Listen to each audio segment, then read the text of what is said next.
Hello সবাইকে, this is my first blog. আশা করি সবার ভালো লাগবে। আজকের এই ব্লগটা আমি শুরু করছি কাঁসাপাড়া স্টেশন থেকে।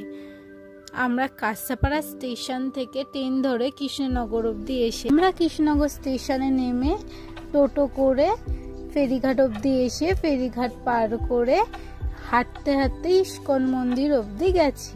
এখান থেকে অবশ্য টোটো পাওয়া যায়, কিন্তু আমরা আশেপাশের মন্দিরগুলো ঘুরে দেখব বলে কোনো টোটো নিইনি।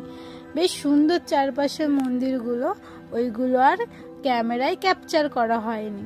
দেখতেই পাচ্ছ সামনে ইস্কন মন্দির দেখা যাচ্ছে। আমি এই প্রথমবারই ইস্কন মন্দিরে যাচ্ছি।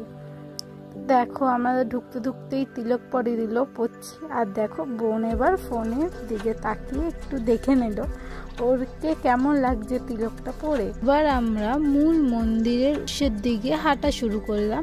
দেখতেই পাচ্ছ দিদি এসে ক্যামেরার সামনে একটু মুখ ভেঙে দিল, একটু মজা করছিল। মায়াপুরের মূল মন্দির এটা, কিন্তু যেহেতু এখানে ভিডিও করা এলাও না, তাই আমি আর ভিডিও করিনি।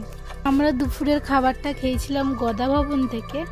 তো গরমে সবার শরীর অসুস্থ হয়ে যাওয়ার কারণে আমরা আর পুরোটা ঘুরে আজকের ব্লগটা এখানেই শেষ করছি। ভালো লাগলে একটা লাইক করে দিও।